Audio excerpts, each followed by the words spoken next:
Hello दोस्तों, कैसे हैं आप सब। उम्मीद करते हैं आप सभी अच्छे होंगे। दोस्तों 8 जनवरी की कुमार गौरव सर की करंट अफेयर्स की फुल पति वाली क्लास का कम समय में हम लोग रिवीजन करने वाले हैं। तो वीडियो काफ़ी इंपॉर्टेंट होगा, वीडियो को आप पूरा देखिएगा। और अगर आपको वीडियो अच्छी लगे तो इसे अपने दोस्तों तक शेयर जरूर कीजिएगा और वीडियो को लाइक जरूर कीजिएगा। तो आइए वीडियो को स्टार्ट करते हैं। पहला प्रश्न है, हाल ही में स्पेस एक्स ने किस देश के पहले निजी वित्त पोषित GEO सैटेलाइट OVZON-3 को लॉन्च किया है। ये स्वीडन देश का सैटेलाइट है।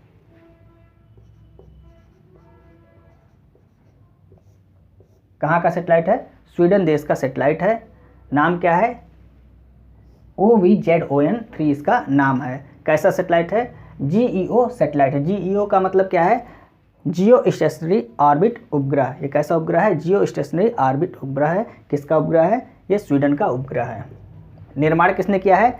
मैक्सार कंपनी द्वारा इसका निर्माण किया गया है। और किस रॉकेट से इसको लॉन्च किया गया है? फाल्कन 9 रॉकेट से इसको लॉन्च किया गया है।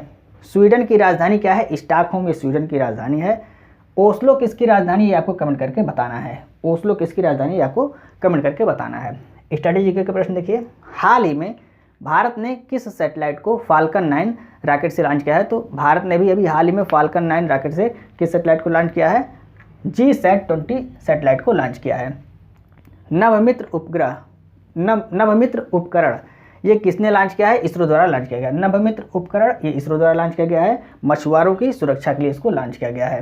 रेमन मैग्सेसे पुरस्कार 2023 किसको दिया गया है? रवि कन्नन जी को दिया गया है। इंपॉर्टेंट प्रश्न है, आपको याद रखना है। आइए हम नेक्स्ट प्रश्न को देखते हैं। केंद्र सरकार ने पृथ्वी विज्ञान योजना के लिए कितना बजट जारी किया है? 4,797 करोड़ रुपए जारी किया है।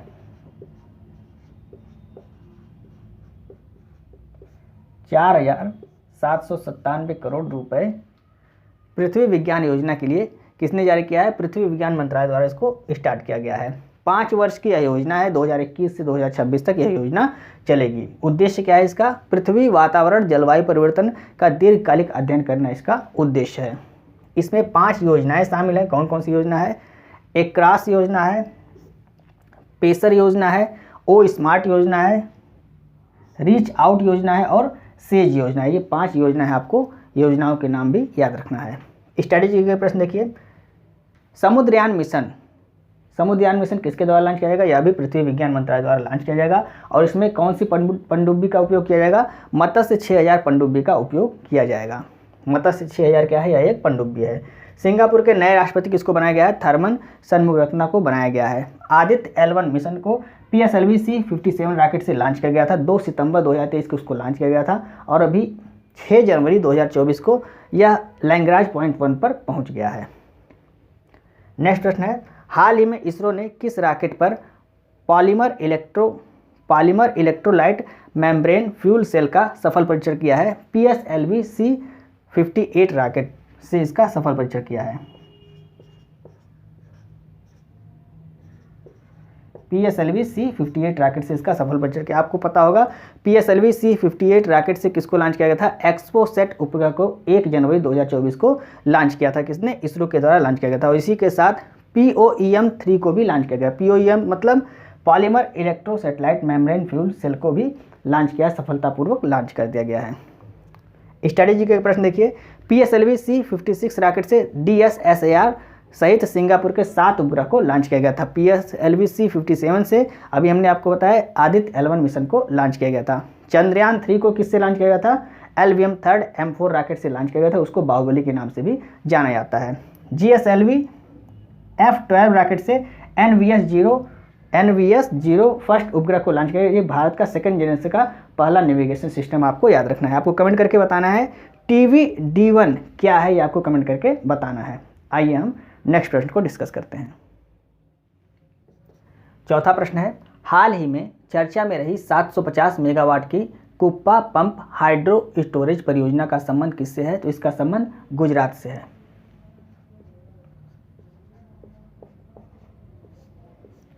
कुप्पा पंप हाइड्रो स्टोरेज परियोजना का संबंध किससे है? गुजरात से है। किसके द्वारा इसको स्टार्ट किया गया है? NHPC और GPCL द्वारा इसको स्टार्ट किया गया है। कहाँ पर? गुजरात में इसको स्टार्ट किया गया है। छोटा उदयपुर स्थान पर इसे स्टार्ट किया गया है गुजरात में। NHPC इसका फुल फॉर्म क्या है? National hydro electric power corporation इसका फुल फॉर्म है। GPCL Gujarat power corporation limited इसका फुल फॉर्म है। तो GPCL और NHPC के द्वारा इसको स्टार्ट किया गया है। NHPC की स्थापना 1975 में हुई थी और इसका मुख्यालय कहाँ पर है? फरीदाबाद हरियाणा में इसका मुख्यालय है। ये क्या काम करता है? ये पानी से बिजली बनाता है। NHPC क्या करता है? पानी से बिजली बनाता है। उद्देश्य क्या है इसका? तो उद्देश्य है स्वच्छ ऊर्जा प्राप्त करना, इसका उद्देश्य है। और स्वच्छ ऊर्जा प्राप्त करके भारत का जो लक्ष्य रखा गया है शुद्ध शून्य कार्बन का 2070 तक का, उसको पूरा करना इसका उद्देश्य है। इसलिए कुप्पा पंप हाइड्रो स्टोरेज परियोजना ये गुजरात में स्टार्ट किया गया है। स्ट्रैटेजी के प्रश्न देखिए, भारत का शुद्ध शून्य कार्बन उत्सर्जन का लक्ष्य कब तक का है? 2070 तक का है। मोटे अनाजों का वर्ष किसको घोषित किया? 2023 को। कैमलेट्स वर्ष यानी कि कैमल का वर्ष 2024 को घोषित किया गया है। जैव विविधता का वर्ष 2010 को घोषित किया गया था। नेक्स्ट प्रश्न देखते हैं। 5वां प्रश्न है, हाल ही में किस राज्य के कपड़ा गंडा शाल और लांजिया सौरा पेंटिंग को GI टैग दिया गया है? ये उड़ीसा का उत्पाद है।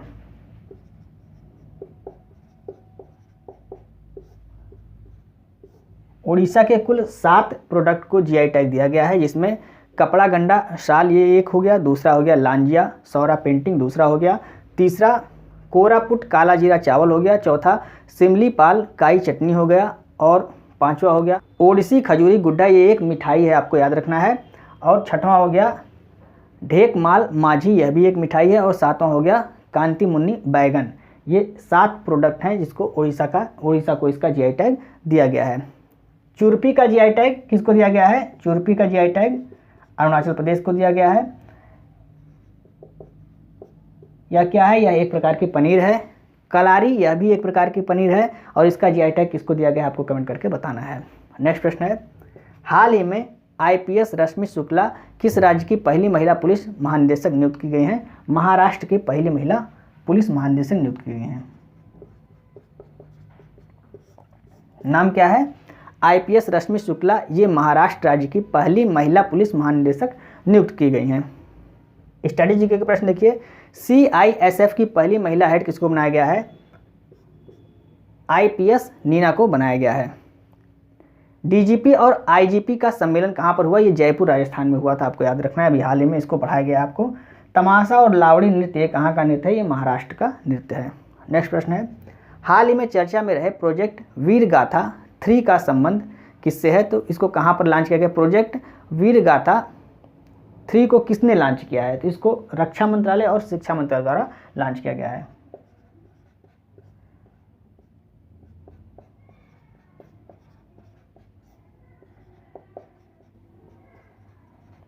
रक्षा और शिक्षा मंत्रालय द्वारा लॉन्च किया गया है। रक्षा मंत्रालय के मंत्री कौन है? राजनाथ सिंह हैं। और शिक्षा मंत्रालय के मंत्री कौन है? धर्मेंद्र प्रधान जी हैं। इनके द्वारा इसको लॉन्च किया गया था। ये 13 जुलाई 2023 को यह क्या है? यह एक निबंध प्रतियोगिता जिसको 13 जुलाई 2023 को स्टार्ट किया गया था, इसको कराया गया था। इसमें 1.37 करोड़ छात्रों ने भाग लिया था, जिसमें से टॉप 100 छात्रों को सेलेक्ट किया गया है और इन छात्रों को गणतंत्र दिवस के अवसर पर इनको अवार्ड दिया जाएगा। आपको कमेंट करके बताना है कि पिछले साल यानी कि 2023 में गणतंत्र दिवस के अवसर पर कौन मुख्य अतिथि, आपको कमेंट करके बताना है। इस साल 2024 में कौन है? इमैनुअल मैक्रोन, ये फ्रांस के राष्ट्रपति हैं। 2023 से संबंधित जितने भी महत्वपूर्ण प्रश्न हैं उन सभी की एक सीरीज चलाई जा रही है, जिसमें 1000 प्रश्नों का रिवीजन कराया जा रहा है शॉर्ट वीडियो के माध्यम से। तो उनको भी आप जरूर देखिए, कम समय में महत्वपूर्ण जानकारी आपको वहाँ पर दी जा रही है। आइए हम नेक्स्ट प्रश्न को डिस्कस करते हैं। 8वां प्रश्न है, हाल ही में कॉलेज फंगाथंसी मिशन का शुभारंभ किसने किया है? मणिपुर ने इस मिशन का शुभारंभ किया है।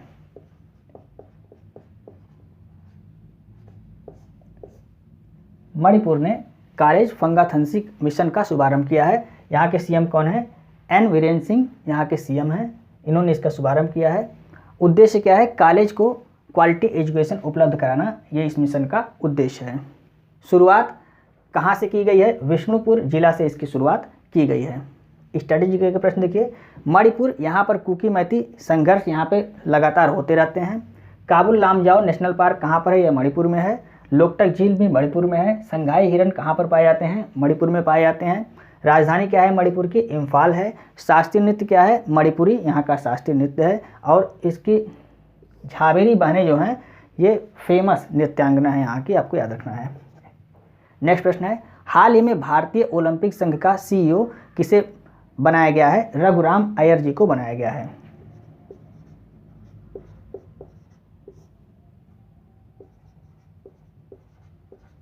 रघुराम अय्यर जी को भारतीय ओलंपिक संघ का नया सीईओ बनाया गया है। भारतीय ओलंपिक संघ की अध्यक्ष कौन है? पीटी उषा है। ये भारतीय ओलंपिक संघ की पहली महिला अध्यक्ष। इनकी ऑटोबायोग्राफी का नाम क्या है? गोल्डन गर्ल इनकी ऑटोबायोग्राफी का नाम है।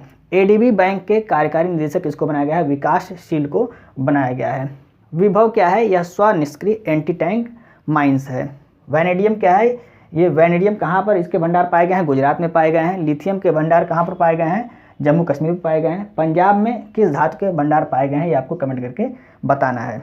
जितने भी 2023 के महत्वपूर्ण करंट अफेयर के प्रश्न हैं उन सभी की 1000 महत्वपूर्ण प्रश्नों की सीरीज चलाई जा रही है, आप उसको जरूर देखिएगा।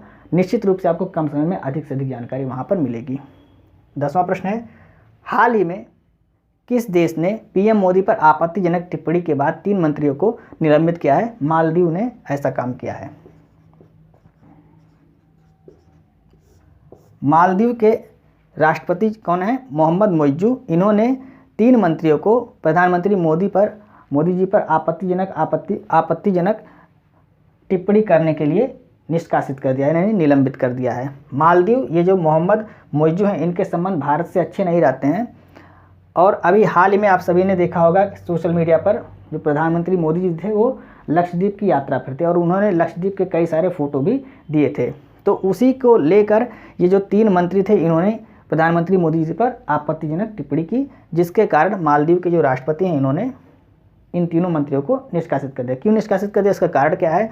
तो जब 3 मंत्रियों ने आपत्तिजनक टिप्पणी की प्रधानमंत्री मोदी जी पर, तो भारत के जो यात्री यहाँ पर, जो पर्यटक यहाँ पर जाते थे, उसमें से 8000 होटल बुकिंग और 2500 फ्लाइट टिकट भारतीयों ने कैंसिल कर दिए।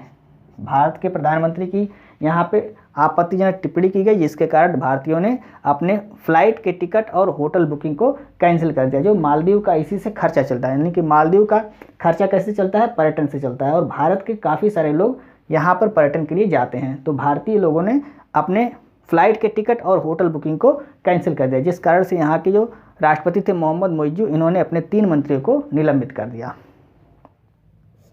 बार्क यानी भाभा एटॉमिक रिसर्च सेंटर के निदेशक किसको बनाया गया है? विवेक भसीन जी को बनाया गया है। वैश्विक नवाचार सूचकांक 2023 में भारत का स्थान कौन सा है? 40वां है। तो ये थी फूल पत्ती वाली क्लास के 10 महत्वपूर्ण प्रश्न, जिसको हमने कम समय में आपको रिवाइज कराने की पूरी कोशिश की। उम्मीद है आपको वीडियो अच्छी लग रही होगी। यदि आपको वीडियो अच्छी लगे तो आप इसे अपने दोस्तों को जरूर शेयर करें और वीडियो को लाइक और सब्सक्राइब करना ना भूलें। मिलते हैं नेक्स्ट वीडियो में। जय हिंद।